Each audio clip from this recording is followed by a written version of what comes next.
What's good, everybody? Welcome back to another episode of Combat and Kicking. You already know it's your host, Bando, back at it with a fresh episode to talk about UFC Kansas City. Garry got it done against Carlos Prates, but there was a lot of other memorable moments on this card that I would like to talk about. So let's get right into it. Let's smoke.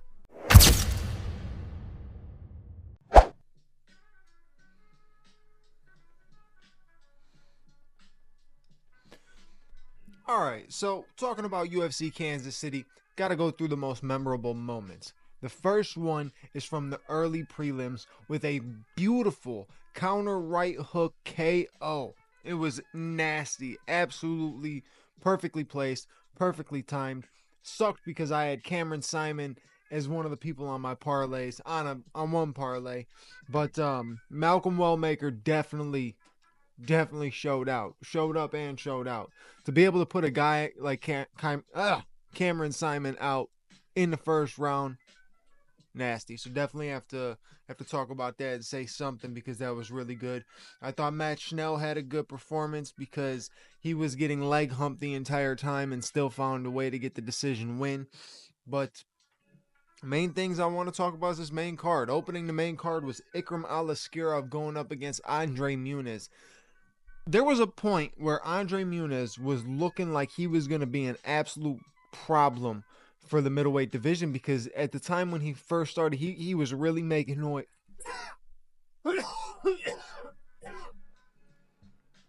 Fuck.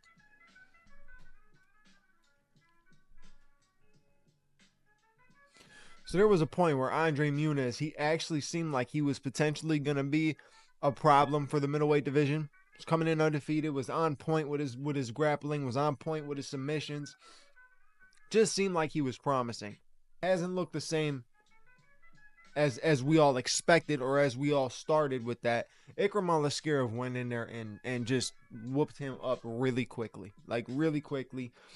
Within the first round. It was towards the end of the first round, but he went in there, wasted no time, got to work. Got to finish.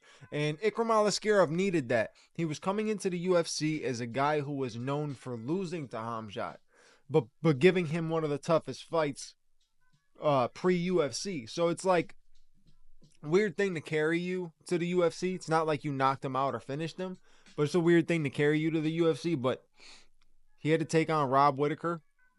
Did not go his way at all. Rob went in there and absolutely dominated him, which is what Rob should have done. Rob was supposed to go in there and win that fight. You shouldn't let a guy on short notice who's way under you in the ranks come up and be able to make his name off you. So Rob really made a statement that night. But Ikram Alaskirov needed to make a statement on Saturday, and he did against Andre Muniz. So good KO win in the first round for Ikram Alaskirov. Then you move on to another KO. Randy Brown with a nasty walk-off KO. Max Holloway style. It was Max Holloway style. Threw that overhand right, caught Nicholas Dalby. Nicholas Dalby just went face first, knocked out cold. Nicholas Dalby's a tough dude. He was pushing for you. I mean, he got rocked real early. If people were paying attention, he got rocked real early. So I'm surprised he even made it to the point of where he got fully KO'd.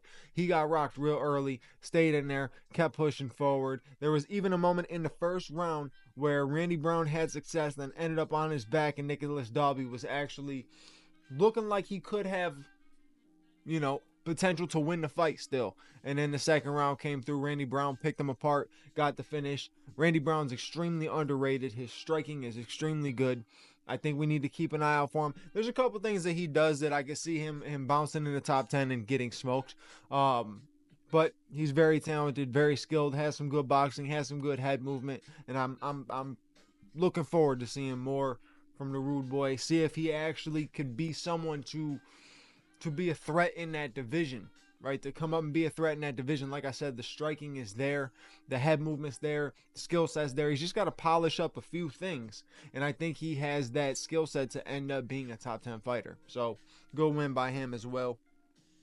So, at this point, if we're talking about my main card parlay that I had going, I had Ikram Aliskirov, so we had 1. I had Randy Brown, so we had 2. So I'm never up 2-0 to start a parlay. Like, that never happens on like any Saturday, any fight card. I am never up 2-0 on a parlay. So I was like, okay, I'm feeling myself a little bit.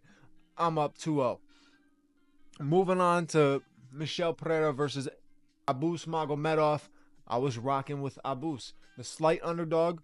Ever so slight underdog. I was rocking with him. I just feel like Michel Pereira does a lot of wasted things, and I thought it was going to be the reason he lost, and it was not the reason he lost. The reason he lost in this fight is because of the lack of activity. Michel Pereira did not put anything into it, right? He put nothing into this fight. He started landing a little tiny bit in the second round, and started landing a couple exchanges in the third, but overall not enough to get him any good looks on the judges' scorecards. Like, he had a rough night for sure on the judges' scorecards. All 3 rounds went to Abus Magomedov. Just the way that Michel Pereira was fighting was not the way that people are used to seeing him fight. He was trying to fight more patient, and it just doesn't work for him. He has to be somebody who is flashy and brings that weird kicking style and just doing a lot of jumping off the cage, spinning shit. He has to do that. Even though it is wasted and can cause a lot of problems, him being patient does not work. Does not work, because he was stuck in the mud, could not get going. And Abus Magomedov's not that incredible of a striker. Like, he's a good striker, but he's not that incredible of a striker.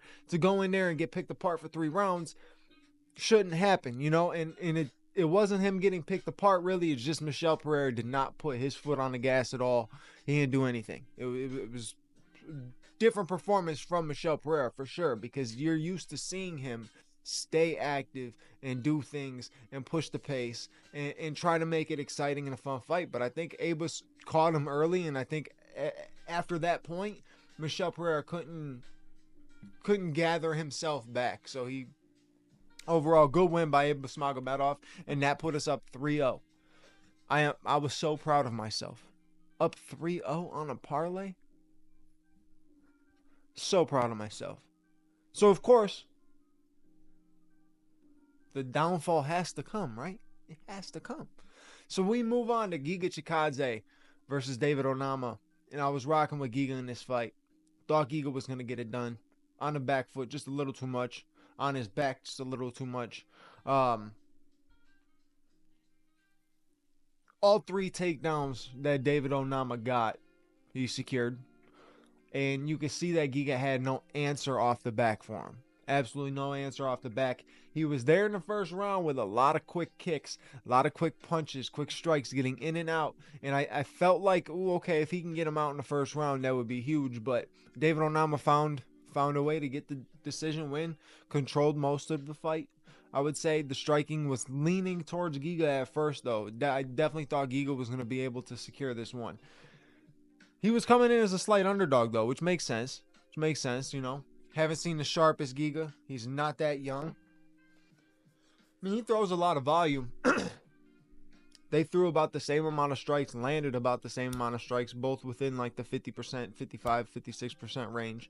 And then the only difference is David Onama was landing more damaging shots throughout the fight because he had the ground control and was able to land damaging shots on the ground. So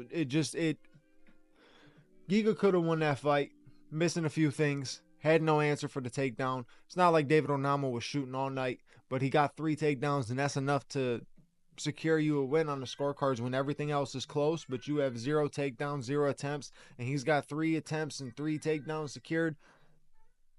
Judges are always going to look at that, and he had control and landed shots. So, good win by David Onama for sure.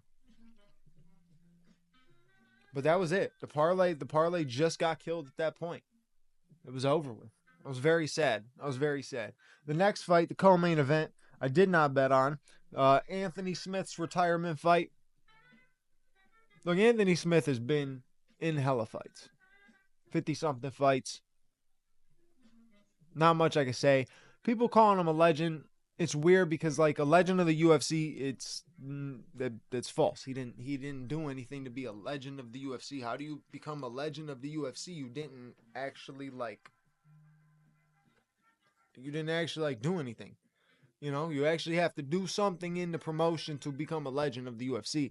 Legend of the fight game, I get that because he's fought so many fights. He's been in so many fights. He's been in scraps with top guys. He's beaten top guys. He's went to war with top guys. So he definitely deserves the respect, no doubt in my mind. He deserved a good retirement, but unfortunately he couldn't get the W on this on a night. I'm not even hip to who he fought. Zhang Mingyang. I'm not even hip if I'm being honest with you. I was not even hip. But man bloodied him up. And how many back of the head elbows were you going to sit there and watch him take? It's his retirement fight. Not like to retire his life, to retire his career. Let's not have him in the octagon. Let's not have that happen. You know what I'm saying? That should be a little safer. Man was taking hella back of the head elbow shots too. Those were rough. A lot of times when guys go in there, I think when they know they're gonna retire, it's hard to get the win because you're mentally fighting that battle of I want to end my career on a win. I want to end my career on a good note. A lot of guys don't get to end their career on a good note. It's a very difficult thing to end your career on a good note. So I think that's in the mind a little bit, knowing that there is nothing to fight for post this fight. You know what I mean? Like there's nothing to fight for after this. Once you retire, that's it. It's over with.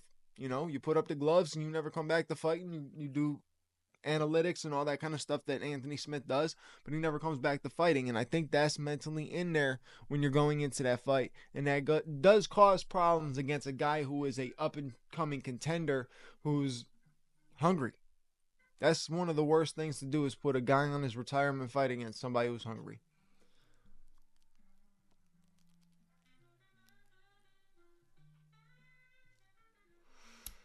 It's like, remember Donald Cerrone's retirement fight? I'm pretty sure it was Jim Miller. Like, that's a perfect matchup. That is a perfect retirement matchup for a guy like Donald Cerrone. Because win, lose, or draw, Jim Miller's not somebody who's going to go out there and is trying to get the win to become champion one day in the future. No, that ship has sailed, right? It's not an extra hungry dude. It's just a guy in the same position as you who's probably going to retire whenever the time comes. It's going to be sooner than later. And those are the fights you make for a guy that's retiring, not against somebody who's slightly on the up and coming who is hungry. You just don't do that. So Anthony Smith got done dirty in my opinion. But yeah, definitely a bad way to retire. But hopefully he enjoys the retirement. Dude's been in a lot of tough fights, a lot of wars with a lot of people, and he gained a lot of respect from a lot of people when he didn't end up taking that win that he could have had against John Jones by getting hit with the knee. That could have been 2 disqualifications in John Jones' career, and Anthony Smith did not take that. He continued the fight, lost the fight, and you know, it's a very noble move of him. So shout out to Anthony Smith. Hopefully he enjoys the retirement. Then we move on to the main event. Ian Garry got it done against Carlos Prates.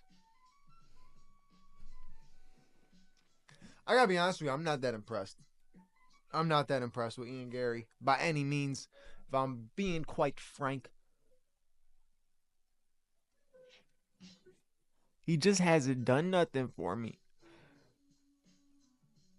He just hasn't done anything for me. What? Here's my thing with Ian Garry. What has he done? What has he done? Sean Brady called him out and was on point calling him out, saying that your claim to fame right now is the fact that you lost to Shavkat, which is crazy. The 2 claim to fames for Ian Garry are both negative things. It's the loss to Shavkat and that stuff with his wife. 2 negative things to have a big name off of. But the thing about Ian Garry is Ian Garry talks a huge game as if he's going to go out there and I am going to dismantle this man. I am going to dismantle him. And then goes in there and doesn't. And just doesn't. Now, he did fight good against Carlos Prates. He was beating him to the punch pretty much every time. He was outstriking him. He was outlanding him. He was throwing better shots. He was being able to get in and get out and kind of freeze Carlos Prates. Until that last round, Carlos Prates had a lot of success in that last round and almost got the finish if he was just a little bit smarter. Just a little bit smarter. And I'm not trying to dog him in any way. But man, oh man, he could have got the finish if he would have just went for it. Like, he kind of went for the kill, but I think his mentality going for the kill was like, I just got to land one kill shot and then we're good. It wasn't that. It wasn't that. You had to go completely for the finish, and he could have got that done in the 5th round, but Ian Garry did good trying to, survive and everything like that, but he outstruck him. I can't say nothing bad about that. Ian outstruck him, but I am so tired of hearing Ian Garry talk about all of his plans and everything like that and then go on and put, he's not. He acts like he's in a KO guys and sleep guys and do all this, and he hasn't KO'd anybody since he fought an unranked. Could have finished Neil Magny, didn't. Right? Held MVP up against the cage the whole time. Got wrestle fucked by Shavkat. Shavkat really just held him up against the cage and held his back when he did get him in the ground. He didn't do anything else besides that. It was a very boring fight. You go back and watch that, you'll see it's a very, very, very boring fight.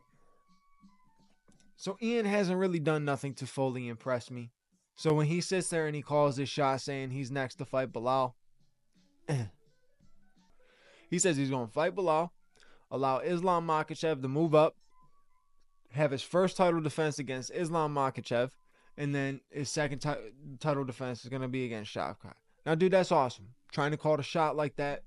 A lot of people do it. It hits. Sometimes it works. Sometimes it goes exactly how you wanted it to, but sometimes it goes the exact opposite. He's got to focus on the other up-and-coming contenders in that division who can stir up some problems, right? He got past Carlos Prates on short notice. Carlos wasn't somebody who was supposed to be elevated that fast either, though.